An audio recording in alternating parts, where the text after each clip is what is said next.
A lot of people have been saying to me, you know what, I want a cheap, affordable electric car, a hatchback or something like that. Don't really want a BYD Dolphin or an MG4. Well, here it is. Here's your option, here's your choice. And honestly, I actually think this car is better than an MG4 and a BYD Dolphin. Sorry, but not sorry to everyone who's bought one of those cars.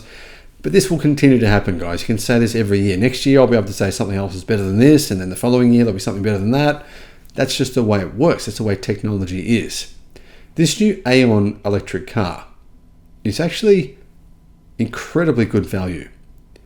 And unquestionably better value in China, at least, than the MG4 and the BYD Dolphin, where it undercuts both of them on price.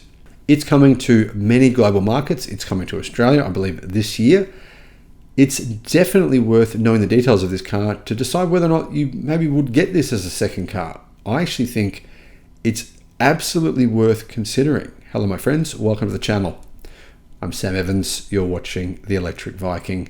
Great to have you with us. If you can support the channel as a YouTube member, by becoming a YouTube member, that would be fantastic. I'll put a link in the description below to our YouTube member page. GAC Aion have begun pre-sales of their new electric hatch in China. It undercuts the BYD Dolphin. And if you're wondering, GAC is one of the biggest car conglomerates in the world, one of the biggest in China. Their electric car division called Aion, they make an electric supercar. I believe it's the best electric supercar in the world. I've seen one of them in China.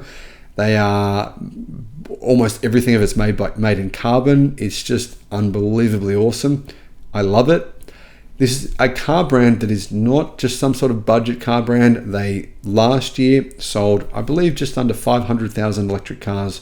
Pretty much all of those were in China. They're planning on going global. I actually met one of the representatives from GAC or from Aion, GAC Aion in Australia. Had a chat to him about the brand recently. When I saw the price of this vehicle in China, though, I was shocked. It's $1,350 cheaper than a BYD Dolphin. It's a little bit bigger. It's, I think, almost certainly a bit more premium as well.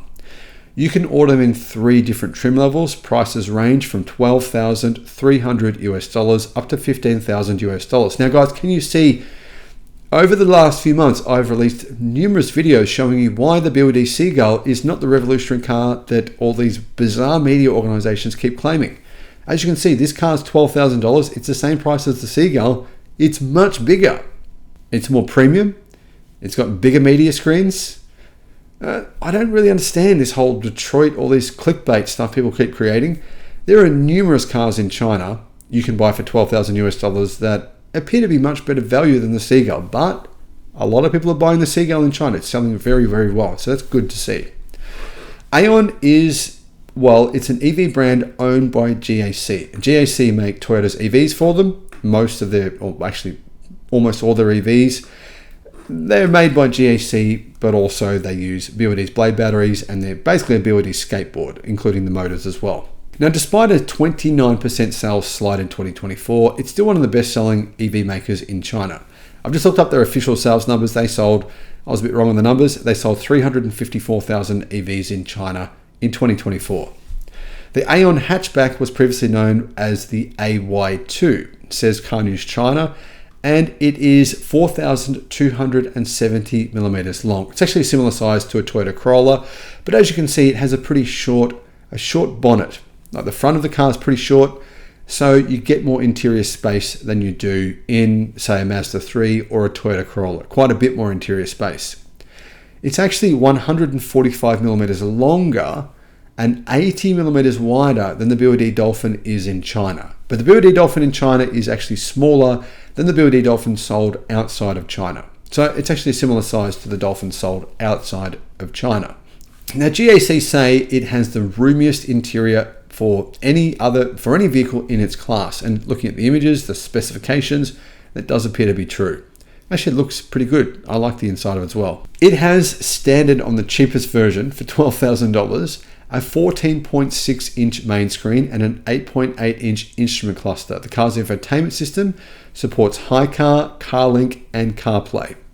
Another feature is its AI voice assistant, which probably won't work that well outside of China, but anyhow. So what are you going to get for your $12,000? Well, obviously outside of China, it won't be priced at that price, but Anyhow, what are you getting in that cheapest version? It has 100 kilowatt, which is more power than the Dolphin, which has only 70 kilowatt, so that's 134 horsepower. It has a 44 kilowatt LFP battery, which is good for 420 kilometers of CLTC range, probably around 340 kilometers of WLTP range, which is actually quite good, I think, for the price, for $12,000 US. Now, I've heard that there will be a longer range battery option with a 60 kilowatt hour battery. I haven't seen the details and the specifications on the range of that battery, but there has been speculation that battery would provide 600 kilometers of range. Now, I don't know about that if that's true, but it might. I mean, that sounds normal because that'd be 600 kilometers of CLTC range, meaning probably about 500 kilometers of WLTP range. So the pricing, how much is it? Well, it ranges in price from $12,300 US up to a total maximum of $15,000 US. BYD's Dolphin starts at $13,700 and tops out at $17,760. So you can see that every version of the Aion UT is cheaper than every version of the BYD Dolphin or the equivalent versions. I'm a big fan of this vehicle. I think it looks good. I think it looks practical. I like the fact that it's got that short bonnet, more interior space. Boot space, I don't know exactly what it is yet, but I expect it to be probably around about 400 litres. The interior to me looks premium for a $12,000 car, very, very premium for a $12,000 US car. What price would I expect it to be? I think it'll be a similar price in countries outside of China to the BYD Dolphin and the MG4, but I think it might be around 5% cheaper.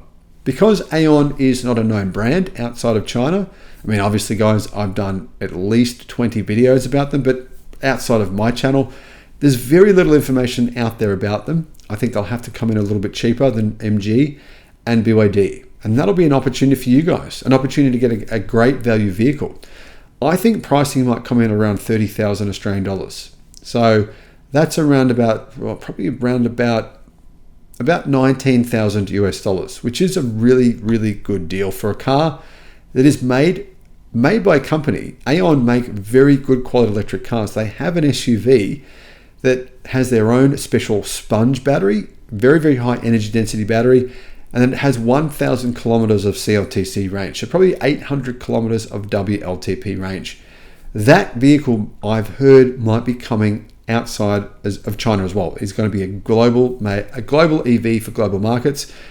I'm looking forward to Aion. Aion, I'm excited to have you here in Australia. I'm excited to see you going to other markets. Hopefully, I know you won't be able to go to the US, but I hope that you'll be able to go to European markets. Then, of course, you've got Thailand, you've got the UK, you've got all these other places. So many countries that will want these electric cars at these prices. I see demand being really, really high, and I wish them all the best. Let me know your thoughts in the comments. Do you like it? Love it? Let me know what you think.